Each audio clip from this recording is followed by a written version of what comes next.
Colorblind is a word like warm-hearted. It uses a physical metaphor to illustrate an abstract idea. To a person, to describe a person as warm-hearted is not to make a claim about the temperature of their heart, but about the kindness of their spirit. And in the same way, to advocate for colorblindness is not to pretend that you don't see race, that you don't notice race. It's to argue for an ethical principle that we should treat people without regard to race in our personal lives and in our public policy. That's the principle I'm talking about when I talk about colorblindness. Admittedly, the confusion around this word is partly the fault of those who support it. For instance, the common phrase, "I don't see color," is practically designed to produce the sort of confusion I've just guarded against. Whenever one is tempted to say that, I think one should instead say, "I try to treat people without regard to race," because that's really what one should mean. And if the thesis of this talk could be stripped down to 4 words, it would be those 4: without regard to race. The point isn't to avoid noticing race, which is impossible. The point is to notice race and then disregard it as a reason to treat people differently and as a category on which to base public policy. Another source of confusion that I try to avoid and will avoid in this talk is the misleading word post-racial. The post in post-racial suggests that there are 2 separate eras: a racial era, characterized by the presence of racism, and a post-racial era, characterized by its absence. And the only question is which era we are currently living in. Because colorblindness in this framework would only make sense during the second racism-free era, many critics of colorblindness have dismissed it on the grounds that we're not there yet, which is to say, we have not yet eliminated racial prejudice. And they're right about that. Racism still exists, racial prejudice still exists, and probably will always exist to some extent. But they frame the issue upside down. Colorblindness is not a synonym for the absence of racism. It's an ideology created to fight racism. If I had more time, I could go through the long history of anti-racist writers and activists, from those that are well known, such as Martin Luther King, to those that are less well known, like A. Philip Randolph, Bayard Rustin, and many others, who wielded the colorblind principle to great effect in the days of Jim Crow and even in the days of slavery without any sense of contradiction. Because the validity of colorblindness doesn't depend on how much racism exists or what alleged era we're living in. It stands or falls based on the soundness of the principle itself. Colorblindness is rarely heard these days unless it's being attacked, I find. When I Google colorblindness race to distinguish it from the ocular condition, 9 of the 10 articles that appear immediately explain why colorblindness is wrong-headed, counterproductive, or racist. And the 10th is a Wikipedia page.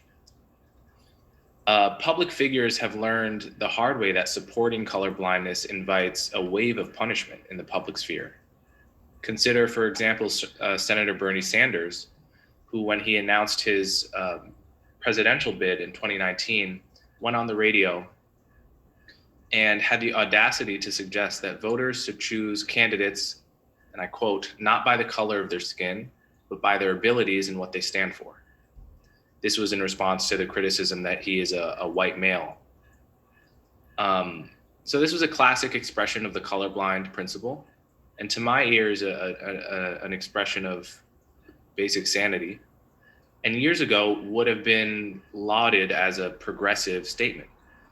But instead of being praised for it, he was mocked, most significantly by Stephen Colbert on America's most popular late night TV show, who sarcastically quipped, "Yes, like Dr. King, I have a dream where this diverse nation can come together and be led by an old white guy," to laughs and applause by the audience.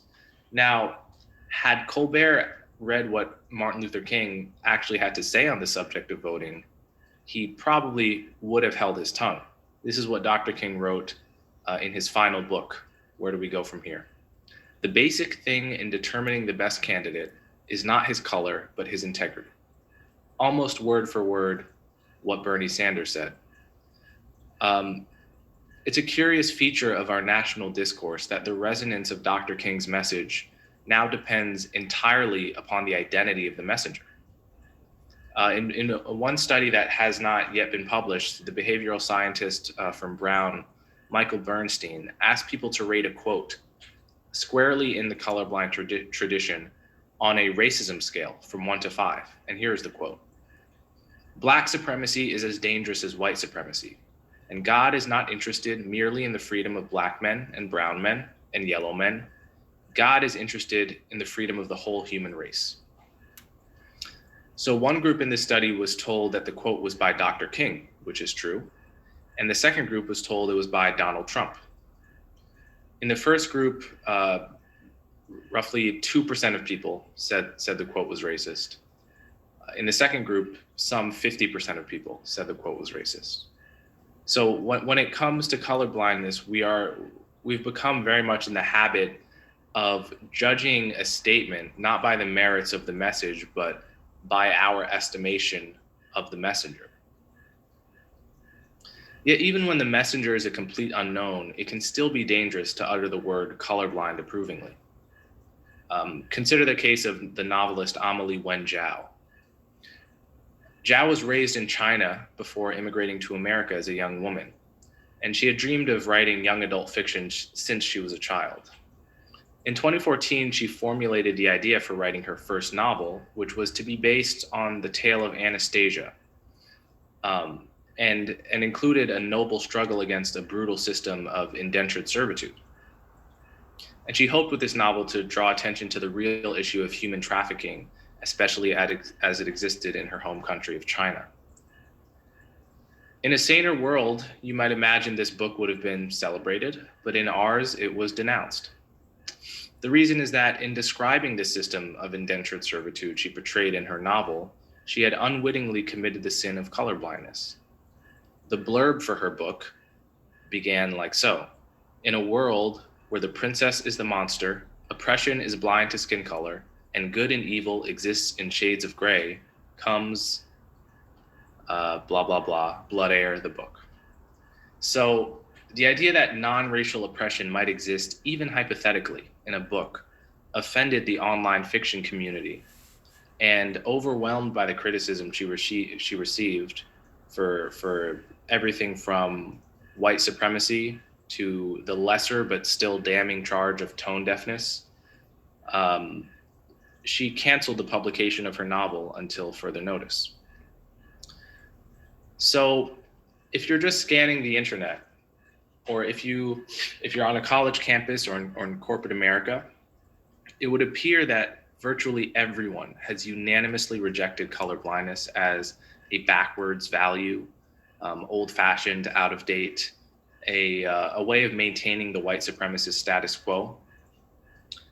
Yet, even as it has become virtually taboo among elites, colorblind policies continue to dominate in the court of public opinion, especially on the issues of hiring and college admissions.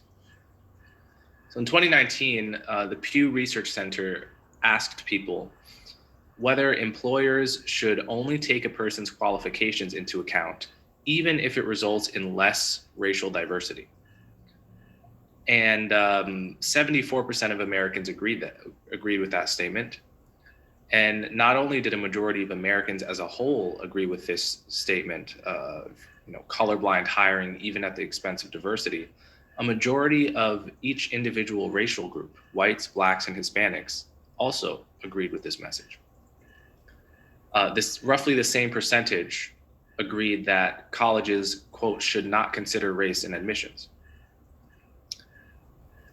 In elite circles, the debate over colorblindness does fall along party lines, essentially pitting Democrats against Republicans. But in the wider public, colorblind policy enjoys considerable bipartisan support. For one example, that same Pew poll found that over 60% of Democrats opposed racial preferences in hiring and admissions, even at the expense of diversity. And probably an even stronger indicator of the bipartisan support for colorblind policies is the recent vote on Proposition 16 in California about a month ago. Proposition 16 was a referendum on re-allowing affirmative action in public universities and employment after those had been banned in 1996. And I think the backers of reinstating racial preferences figured that with all of the hatred of President Trump, with the diversification and browning of America, that they had an excellent chance to reinstate racial preferences at the state level in a state like California, which is notoriously blue and has gone blue in every presidential election for the past 3 decades, and a majority non-white state. They were wrong, of course. Prop 16 was voted down by a margin of over 2 million votes. Not only that, every majority Latino county in the state sided with colorblind policy over racial preferences. That a state like California upheld the ban on racial preferences by such a large margin is all the more significant given the enormous disparity in corporate backing for each side. Among the supporters of racial preferences were Facebook, Twitter, Uber, Lyft, Yelp, Dropbox, Patreon, Reddit, United Airlines, Wells Fargo, and 4 major California sports teams. On the other side was simply the will of the majority of Californians without a single comparable corporation. And this brings me to the heart